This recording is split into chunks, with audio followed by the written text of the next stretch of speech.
கும்பராசி. அன்பிற்குரிய கும்பராசி நண்பர்களை பொறுத்த வரைக்கும் இந்த மாதம் உங்களுக்கு 4ஆம் இடத்தில் இருக்கிற குரு மாதம் முழுவதும் நன்மையை ஏற்படுத்தக்கூடிய வகையில் இருக்கார். எதிரி வக்கரமடைவது, அதுவும் ஸ்தானபலம் இல்லாமல் இருக்கிறது பெரிய பலத்தை கொடுக்கக்கூடிய வகையில் இருக்குது. நிலம் சார்ந்த தொழில் செய்பவர்கள், விவசாய நண்பர்கள், ரியல் எஸ்டேட் பண்ணுறவங்க, வீடு கட்டி கொடுக்கக்கூடிய ஆர்கிடெக்ட்ஸ், அதே மாதிரி இந்த சித்தாள் வேலை பண்ணுறவங்க, மேஸ்திரி வேலை பண்ணுறவங்க, இவர்களுக்கெல்லாம் இந்த மாதம் அனுகூல பலன்கள் ஏற்படும். வருமானம் அதிகரிக்கிறதுக்கு உண்டான யோகம் ஏற்படும். அதே சமயம் பார்த்திங்கன்னா உங்களுடைய குருவின் பார்வை உங்களுடைய ராசிக்கு விரயஸ்தானத்துக்கு இருக்கிறதுனால நீங்கள் வெளியூருக்கு வேலைக்கு போகிற மாதிரி இருக்குது. வேலை வந்து வெளியூரில் இருக்கிற மாதிரி இருக்குது, அல்லது உங்கள் வீட்டை விட்டு வெளியில் போய் இருக்கிற மாதிரி தான் இருக்குது. அதாவது உங்களுக்கு செலவுகள் அதிகரிக்கக்கூடிய வாய்ப்புகள் இருக்குது. இந்த செலவுகள் காரணமாக உங்களுக்கு வருமானத்தை காட்டிலும் செலவுகள் அதிகரிக்கக்கூடிய சூழ்நிலை இருக்கிறதுனால சில சமயம் கடன் வாங்கக்கூடிய சூழ்நிலை ஏற்படும். கடனை வாங்கி தான் குடும்பத்தை நடத்துகிற சார்னு சொல்லுவாங்கள்ல, அது இந்த கும்பராசிக்கு இப்போ ஜாஸ்தி இருக்குது. தொழில் ரீதியாக, உத்தியோக ரீதியாக நல்ல மாற்றங்கள் ஏற்பட்டாலும் அது கடனை வச்சு தான் ஓட்ட முடியுமே தவிர அதுலேருந்து வருமானத்தை வச்சு ஓட்ட முடியாது. வருமானம் குறைவாகத்தான் இருக்குது. அதாவது இந்த வருமானத்துக்கு செலவுக்கு ஈக்குவலாக இருக்கும்னு சொல்லுவாங்க தெரியுமா, இழுத்து பிடிச்சுன்னு போடுறதுன்னு சொல்லுவாங்க.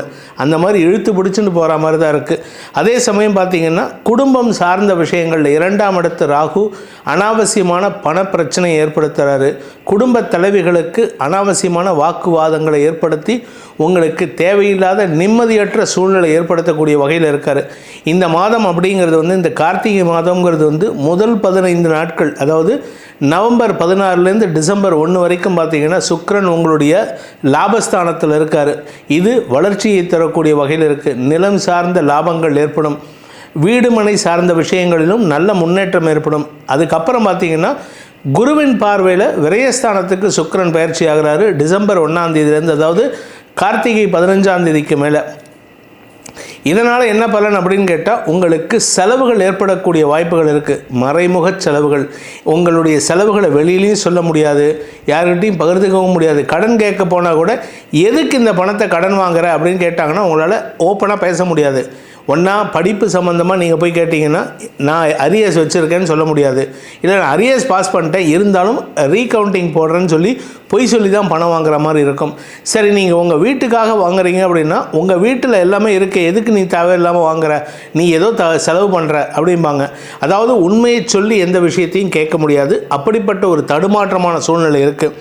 இந்த ராசியில் பிறந்த குடும்ப தலைவிகளுக்கு குடும்பத்தில் நிம்மதியற்ற சூழ்நிலை, நிறைய பொய் சொல்ல வேண்டியது இருக்கும். 2ஆம் இடத்துக்கு ராகு சம்மந்தப்படுறதுனால வார்த்தைகள் வந்து நிறைய பொய் இருக்கும். அதுவும் வக்கரமாக இருக்கிறதுனால நீங்கள் யார் கேட்டாலும் நம்புகிற மாதிரி தான் இருக்கும். ஆனால் சொல்கிறது அத்தனையும் பொய்ங்கிறது உங்களுக்கு மட்டும்தான் தெரியும்.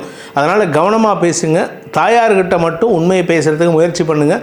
தாயாரின் ஆரோக்கிய விஷயத்தில் இருந்த குழப்பங்கள், நிலம் சார்ந்த குழப்பங்கள்லாம் நிவர்த்தி ஆகக்கூடிய சூழ்நிலை இருந்தாலும் நீங்கள் சொல்லக்கூடிய பொய் வந்து மேலும் சிக்கலை ஏற்படுத்துமே தவிர அது நல்லது நடக்காது. இந்த ராசியில் பிறந்த மாணவ மாணவிகள், படிக்கின்ற குழந்தைகள், 5ஆம் வீட்டு அதிபதியான புதன் தசமஸ்தானத்தில் குரு பார்வையில் இருக்கிறதுனால தொழில் படிப்பு படிப்பவர்களுக்கு ஏற்றம் இருக்குது. ஆனால் தொழில் படிப்பு இல்லாமல் சில வேறு விதமான படிப்பு படிக்கிறவங்க, அதாவது கமர்ஷியல் படிப்பு படிக்கிறவங்களுக்கெல்லாம் இந்த மாதம் கொஞ்சம் சட்டிலாக தான் இருக்கே தவிர பெரிய வளர்ச்சி இருக்காது. அதே சமயம் இந்த ராசியில் பிறந்த வியாபாரிகளுக்கு வருமானம் அதிகரிக்கக்கூடிய சூழ்நிலை இருந்தாலும் அனாவசிய செலவுகள், அரசாங்க வகையில் செலவுகள், தந்தை வழியில் செலவுகள்லாம் ஜாஸ்தி ஆகும். அதனால் நீங்கள் வந்து ஃபைன் கட்ட வேண்டியது இருக்கும். இந்த ஜிஎஸ்டி டேக்ஸ் கட்டாமல் இருக்கிறது, இந்த இன்கம் டேக்ஸ் கட்டாமல் இருந்ததுன்னா அதுக்கெல்லாம் அரசாங்கத்துக்கு பாக்கிகள் இருந்ததுன்னா வரி செலுத்துகிற மாதிரி இருக்குது, ஃபைன் கட்டுற மாதிரி இருக்குது. அதனால் கொஞ்சம் கவனமாக இருந்துக்கோங்க. தவறான விஷயங்களை பகிர்ந்தால் உங்களுக்கு நஷ்டம் ஏற்படுகின்ற வாய்ப்பு இருக்குது.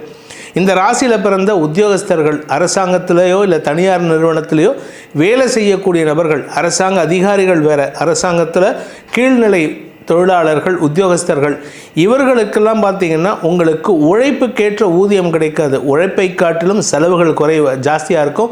வருமானம் கம்மியாக இருக்கிறதுனால உங்களுக்கு கடன் வாங்கக்கூடிய சூழ்நிலை இருக்குது. மாத பிற்பகுதியில் எதிர்பாலினத்தவர்கள்ட்ட கடன் வாங்கி அதனால் உங்களுக்கு ஓரளவுக்கு சமாளிக்கக்கூடிய ஆற்றல் ஏற்படும். ஆரோக்கியம் சார்ந்த விஷயங்களில் சற்று கவனமாக இருந்துக்கோங்க. 6ஆம் இடத்துல செவ்வாய் நீச்ச பங்கமாக இருக்கிறதுனால உடல் சார்ந்த, அதாவது வயிறு சார்ந்த, அடிவயிறு சார்ந்த, இடுப்பு பகுதி, நரம்பு சம்பந்தப்பட்ட, இரத்தம் சம்பந்தப்பட்ட பிரச்சனை ஏதாவது இருக்குன்னா அது சம்பந்தமான மீண்டும் ஒரு குழப்பம் அதிகரிக்கிறதுக்கு வாய்ப்பு இருக்குது. ராசிக்கு 2ஆம் இடத்திற்கு சனி பயிற்சி ஆகிறதுக்கு தயாராகிறாரு. அதனால் ஆரோக்கியம் சார்ந்த விஷயங்களில் மெத்தனம் காட்டாமல் இருப்பது நல்லது. சிலருக்கு வீடு மாற்றம் ஏற்படும், சிலருக்கு வீட்டுக்குள்ளேயே உங்களை மட்டும் தனியாக ஒதுக்கி வைக்கிற மாதிரி ஒரு சூழ்நிலை இருக்குது. கொரோனா பீரியடில் இருந்தமே அது மாதிரி இப்படி குழப்பங்கள் நிறைந்த மாதமாக இருக்கிறதுனால உங்களுடைய வேலை விஷயத்தில் தொழில் விஷயத்தில் கான்சென்ட்ரேட் பண்ணி வேலை பண்ண முடியாது. குடும்பத்தில் மனக்குழப்பம் பணக்குழப்பம் ஏற்படுறதுனால தவறான பொய்யுரைகளை பேசுவதன் மூலமாக உங்களுடைய கௌரவத்தை நீங்களே பாதிச்சுக்கிற மாதிரி இருக்குது.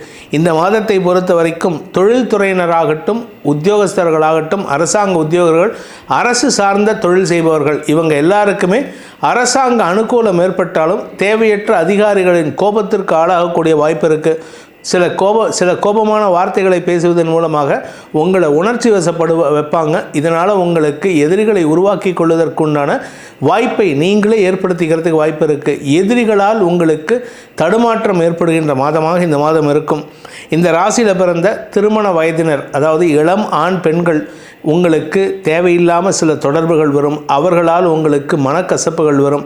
அதனால் இந்த லவ் அஃபேரில் இன்வால்வ் ஆகிறது, மனசுக்கு பிடிச்சிருக்குன்ட்டு வீட்டில் போய் சொல்கிறது, அந்த பொண்ணு எனக்கு பிடிச்சிருக்கு, அந்த பையன் எனக்கு பிடிச்சிருக்கு, இதெல்லாம் எதையும் பேசாதீங்க. ஏன்னா வரக்கூடிய காலகட்டம்ங்கிறது குடும்பத்தில் குழப்பத்தை அதிகப்படுத்தக்கூடிய காலகட்டம். அதனால் உங்கள் மனசில் இருக்கிற ஆசைகளை சொன்னீங்கன்னா அது மேலும் சிக்கலை ஏற்படுத்தக்கூடிய வகையில் தான் இருக்குமே தவிர தவறான சஞ்சலமான செயல்பாடுகள் மூலமாக உங்களுக்கு குடும்ப நிம்மதியை கெடுக்கக்கூடிய வகையில் இருக்குது. சிலருக்கு தவறான முடிவுகள் எடுக்கக்கூடிய வாய்ப்பும் இருக்கிறனால கொஞ்சம் இந்த ராசியில் பிறந்த ஆண் பெண் குழந்தைகளை கவனமாக பார்த்து கொள்வது அவசியம். இந்த ராசியில் பிறந்த வயது முதிர்ந்தவர்கள் சீனியர் சிட்டிசன்ஸ் ஆரோக்கியம் சார்ந்த விஷயங்களில் எச்சரிக்கையாக இருக்கணும். வெளியில் போகும்பொழுது அதாவது பப்ளிக் டிரான்ஸ்போர்ட் இல்லை ப்ரைவேட் டாக்ஸியில் போனாலும் சரி, நீங்கள் நடந்து போனாலுமே சரி, ட்ரெயினில் போனாலும் சரி, எதில் போனாலும் சரி கவனமாக இருக்கணும். ஸ்கிட் ஆகிறதுக்கு வாய்ப்பு இருக்குது. தண்ணியில் நடந்தாலும் சரி, வீட்டுக்குள்ளே தண்ணி இருக்குது அதில் கால் வச்சு நடக்கிறீங்கன்னா கவனமாக நடங்க. எங்கேயாவது நீங்கள் ஒன்றும் இல்லை வீட்டுக்குள்ளார உங்கள் கட்டிலேருந்து கீழே விழுந்தால் கூட இடுப்பில் அடிபடுறதுக்கு வாய்ப்பு இருக்குது. So you have to be very very very careful with your health. ஆரோக்கியம் விஷயத்தில் கவனமாக இருக்கணும். நடமாட்டத்தை குறைக்கக்கூடிய சூழ்நிலை ஏற்படும். அதனால் கவனமாக இருந்துக்கோங்க. இந்த கும்ப ராசியில் பிறந்த பேச்சை தொழிலாக கொண்டவர்களுக்கு வார்த்தைகளால் எதிரிகளை உருவாக்கக்கூடிய சூழ்நிலை இருக்குது. அதாவது நீங்கள் கடன் வாங்கியிருப்பீங்க, எப்போவோ வாங்கின கடனுக்கு இப்போ தொந்தரவு பண்ணுவாங்க. நீங்கள் எதிர்மறையாக பேசுவீங்க, நீங்கள் சர்க்காஸ்டிக்காக பேசுவீங்க. அது உங்களுக்கு எதிரிகளை உருவாக்கக்கூடிய வாய்ப்பு இருக்கிறதுனால கவனமாக இருந்துக்கோங்க. ஸோ இந்த மாதம் அப்படிங்கிறது கார்த்திகை மாதம்ங்கிறது கும்பராசிக்கு எதிரிகளை வலுப்பெறக்க செய்யக்கூடிய வாய்ப்புகளை ஏற்படுத்துகின்ற மாதமாக இருக்கிறதுனால எதிரிகள்கிட்ட வாயை கொடுத்து மாட்டிக்காதீங்க. இந்த மாதத்தை பொறுத்த வரைக்கும் இந்த ராசியில் பிறந்த குழந்தைகள் நல்லா தான் படிப்பாங்க.